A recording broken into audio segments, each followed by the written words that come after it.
Thistle detection using convolutional neural networks is a project made in collaboration between Aarhus University and University of Copenhagen.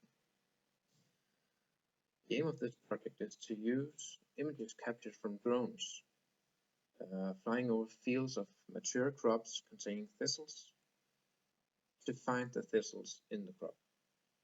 So having an image like this, we want to be able to extract where are the thistles so we can spray them. We did this using convolutional neural networks, and by using them we were able to produce an output score map. Having this score map made us look like this. Having the score map made us able to remove all the areas in the image containing thistles, like this. My name is René and Sørensen, and I'm currently a research assistant at Aarhus University in the Department of Engineering. I have a Master of Engineering in Computer Technology, also from Aarhus University.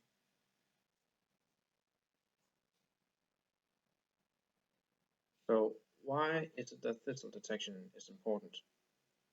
Well, first of all, creeping thistles are a perennial weed that tends to grow in patches, and unfortunately just having 5 to 6 plants per square meter can halve the crop yield in that area.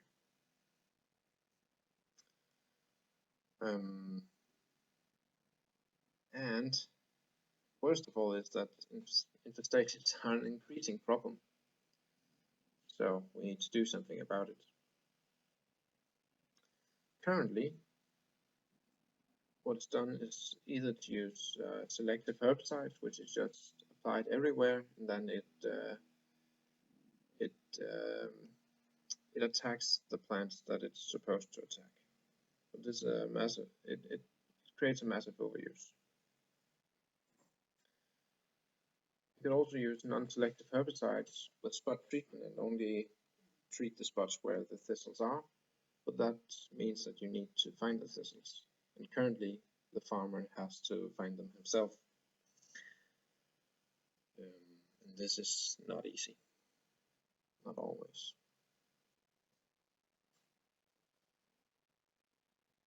University of Copenhagen has already made a tool for this. It's called Thistle tool, and what they did was that they tested in different heights, and they took a drone and they flew in different heights, 10, 20, 30 and 50 meters, and it took some images looking like this.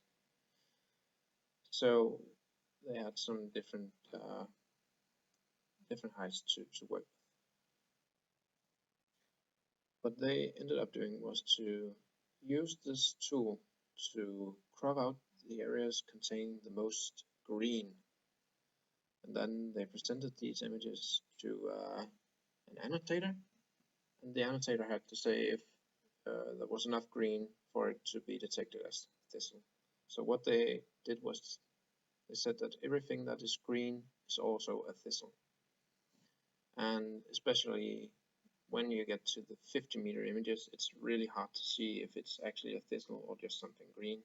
So that's why they made that choice. When they then have a data set containing a lot of images in approximately 1 square meter containing thistles, and also a lot of images containing crops without thistles, they were able to adjust the tool to get the highest possible value within sample. So they had a threshold value, as seen here in the right area, and by adjusting this threshold value, they could find the optimum. The optimum value is then presented over here in this bar. And as seen, it has a hard time when looking at spring barley. That's because spring barley contains a lot of immature crops, which is also green, so that makes it harder. What we wanted to do was to change the green detection method and exchange it with a convolutional neural network having its own feature extractor. So not only looking at green, but also at the features, or the textual features. We did this in 2 different heights, 50 and 10 meters. The 50 meter images was because of the economic advantages of capturing images of a larger area. So you don't need to take as many images, and it really speeds up the process a lot. But there's also the 10 meter images, which contains the texture information as seen here.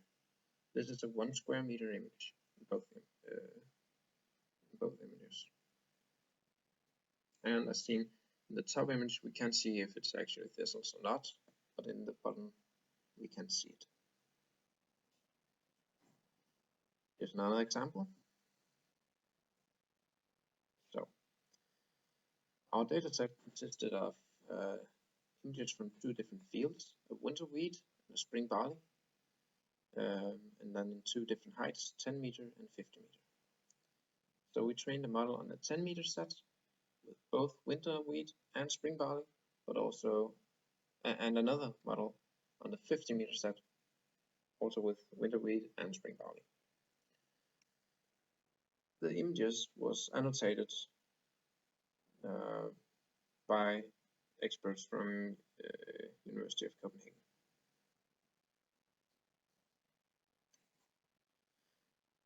The convolutional neural network that we used were based on DenseNet, and more or less the only thing that we changed was the growth rate, which dictates how many extra layers is put on per layer in a dense block. We lowered this a lot because DenseNet is made for very, very complex classification, and this is not as complex as what DenseNet can do. Furthermore, we exchanged the end convolution, which were fully connected. So we exchanged the fully connected with a convolutional layer instead, making the entire neural network fully convolutional.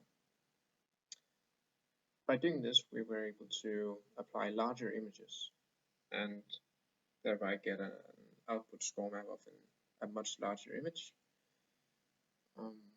simply by using convolution.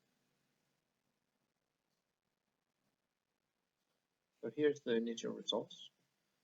The convolutional neural network accuracy was above that of Thistle tool, but it's very important to note that Thistle tool was optimized for 100% of the data per crop type. So the winter wheat field is optimized, or the Thistle tool is optimized to the winter wheat field, and the next, that's there, and the next one is the spring barley, which the Thistle tool is also optimized for before giving this accuracy.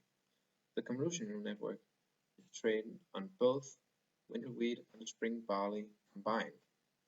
So therefore, this accuracy and this accuracy is actually achieved by the same network without any adjustments.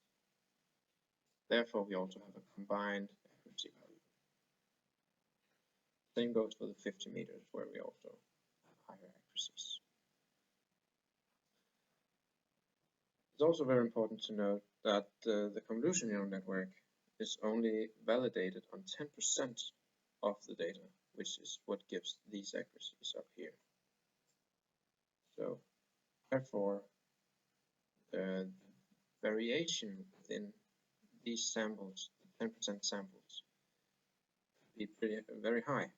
Therefore, we trained 125 models on different parts of the dataset, meaning that we also validated on different parts of the dataset. By doing this, we got a nice Gaussian curve, having a mean value and a variance, and we saw that the mean was approximately 94–95%. So the reason why there is some outliers and that the variance in general are this big is images that are misclassified by the network, of course. So in some cases, it's just hard to see. In A, it's annotated as crop without thistles. There's some green things, I don't know if it's thistles. And in B, it's annotated as crop with thistles, and again, it's really hard to see. But there's also the case where some images are annotated as crop without thistle, but they actually contain thistles, and well, it's giving the model a hard time when it's part of the validation set, which is of course lowering the validation accuracy.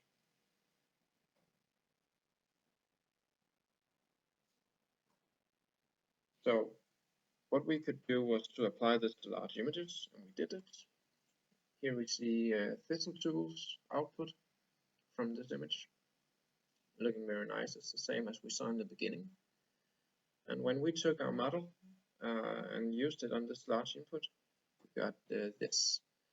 And as you see, over here is the Thistle score map. And there's kind of a dark area down here and a very bright area over here. And as we see in the output, everything out here is actually classified as thistles, while only this area down here is classified crop without thistles. We were a bit puzzled about this because it really had a very nice accuracy and it should be able to do this. We tried another model out and it actually performed a lot better.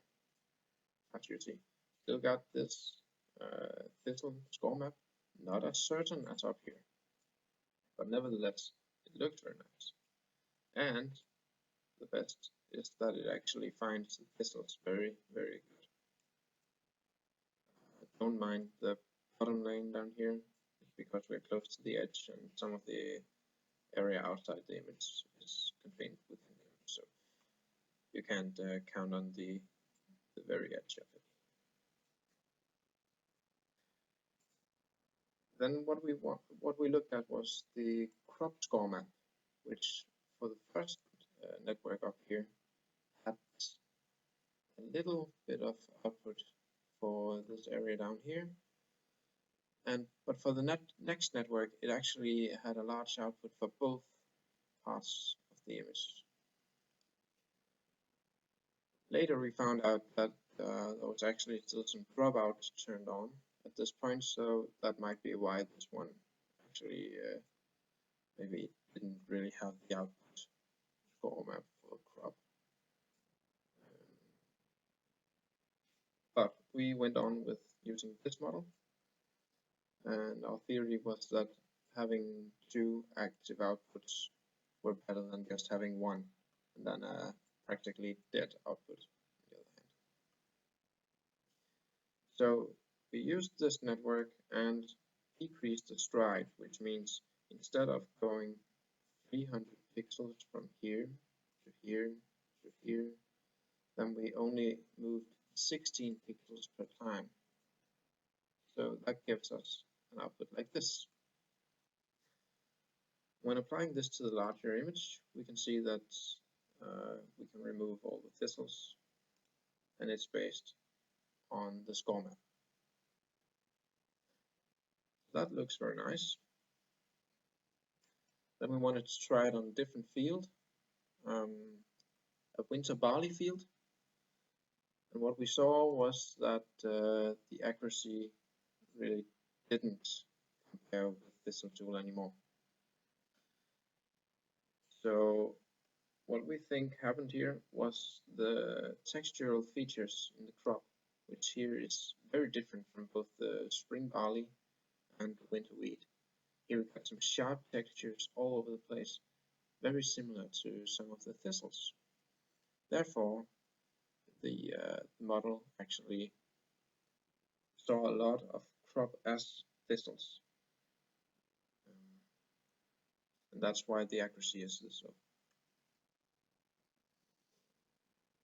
Then we included the winter barley in the training data, and we also added some more winter wheat train data. And then we looked at the accuracy again, and this time the entire accuracy of all different for all the different fields actually rose. So by applying a new type of field and adding a little bit more data in the winter wheat field, even the spring barley increased.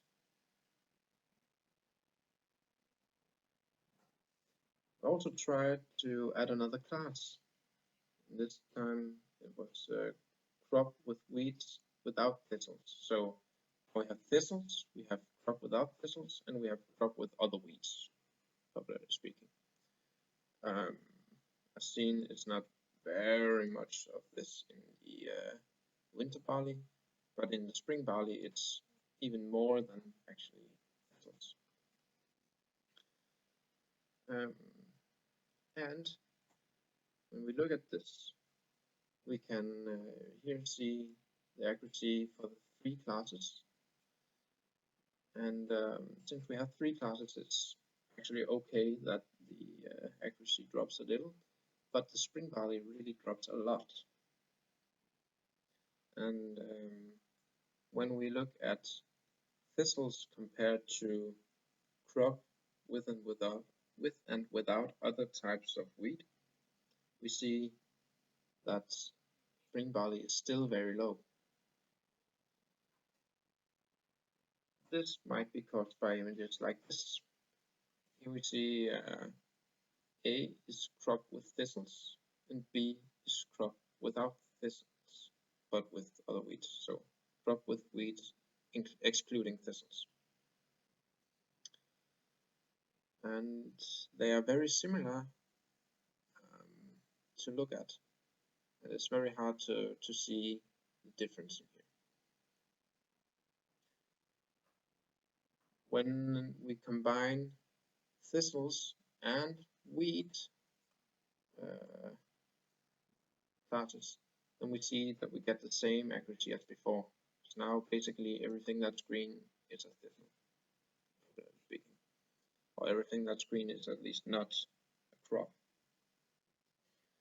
So that's the same as before. So to conclude, by using convolutional neural networks, it's actually possible to get similar or better results than those from Thistle tool, but without having to manually design any green features or having to adjust the threshold, and you don't have to readjust for every field that you see. When annotated images from different types of crops is added to the training set, we see that the model becomes more general. It doesn't lower the accuracy on other fields just because it needs to know a new type of field. Quite the opposite, actually. It increases. So the more data, the better. When we use convolutional neural networks, it's actually possible to distinguish between thistles and other types of green wheat, as opposed to Thistle tool, which can only see how green it is. We can also see the texture. So what's next? We want to apply this, and actually we already did. We just took images from 50 meters instead because of the economic advantages. And well, that's an upcoming project this fall. What could be very interesting was to use a model to annotate a field in 10 meters, stitch the images together, and then warp it to the 50-meter stitching. This would give us ground truth based on 10 meters instead of 50 meters. And it's because the model is better at finding thistles at 10 meters than we are at finding thistles at 50 meters. Therefore, it's okay to use the model as an annotator.